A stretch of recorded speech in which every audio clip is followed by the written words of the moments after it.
नमस्कार, मी स्नेहल। आज आपण चपातीचं जे मळलेलं पीठ असतं ते कधी-कधी आपलं उरतं किंवा जास्त होतं तेव्हा आपण ठेवून देतो आणि अशा वेळेस आपण काय करतो ते पीठ कधी-कधी वापरत नाही, फेकून देतो। आता ते न फेकता काय करायचं त्याच्यापासून एक मस्त युनिक नाश्ता आज आपण बघणार आहोत। त्यासाठी सारण बनवायचे आपल्याला। सारण बनवण्यासाठी आपण बटाटे उकडून घेतलेत आणि आता इथे बटाटे मी किसून घेत आहे। किसण्यासाठी मी इथे झाऱ्याचा वापर केलाय। झाऱ्यावरती बटाटा प्रेस करायचा, त्याचे साल वरती राहते आणि बटाटा खाली पडतो। हे बघा असं किसल्यासारखं खाली पडतो, एकही गुठळी त्यात राहत नाही।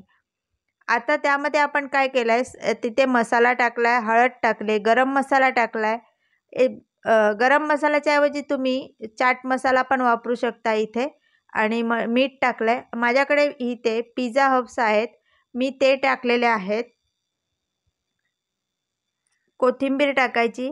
मी मिरची मिक्सरला फिरवले आणि ते इथे तिखट म्हणून वापरले, त्याच्याने आणखीन मस्त लागते। हिरव्या मिरचीच्या ऐवजी तुम्ही लाल मिरची म्हणजे चिली फ्लेक्स पण वापरू शकता आणि कोथिंबीर टाकले। कोथिंबीरच्या ऐवजी तुम्ही इथे मेथी पण वापरू शकता। अगदी सुंदर असा हा युनिक नाश्ता आज इथे तुम्हाला बघायला भेटणार आहे। आता जे चपातीचं पीठ आहे मळलेलं ते आपण इथे घेतलेलं आहे, त्याची एक चपाती लाटून घेऊ आपण।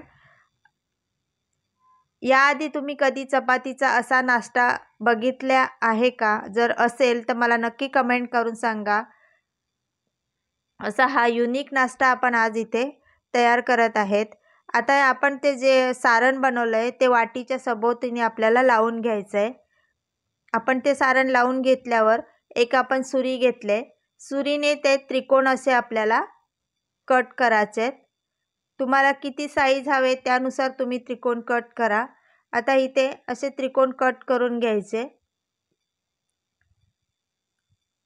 ही रेसिपी तुम्हाला आवडली तर नक्की तुमच्या मित्रपरिवारामध्ये शेअर करा आणि व्हिडिओला लाईक करायला अजिबात विसरू नका। आता आपला हे कट करून झालंय, आता आपण त्याचे रोल करून घेऊ।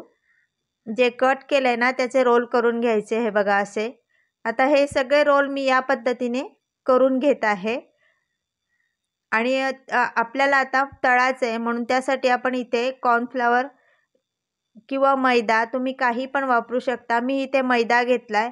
मैद्यामध्ये 1 चमचा मी तांदळाचं पीठ टाकलंय। तांदळाच्या पिठामुळे काय होतं ते कुरकुरीत होतं मस्त। आता ते सगळं मिक्स करून आपण त्यात थोडंसं मीठ टाकू आणि त्याची अशी स्लरी बनवून घेऊ या पद्धतीने। आता जे आपण रोल करून घेतलेले आहेत ते यामध्ये डीप करायचे आणि एका बाजूला आपण तेल तापत ठेवलंय त्या तेलामध्ये ते टाकायचे, डीप करायचे आणि टाकायचे।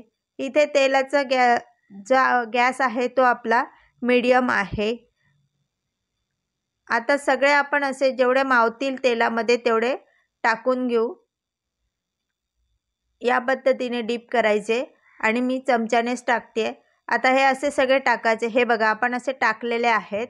आता हे आपण उलटे पालटे करून घेऊ, त्याला तेलामध्ये मस्त असे फ्राय करून घ्यायचे आणि हा सुंदर असा नाश्ता, युनिक नाश्ता आपला इथे तयार झालेला आहे।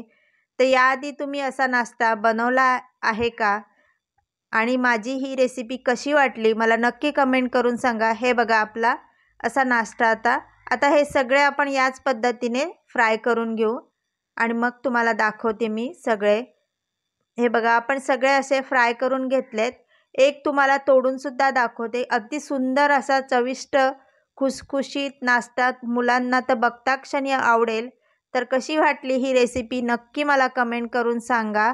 मुलं आवडीने खातील आणि पाहुण्यांना दिली तर पाहुणे सुद्धा ओळखणार नाहीत असा हा मस्त नाश्ता आहे।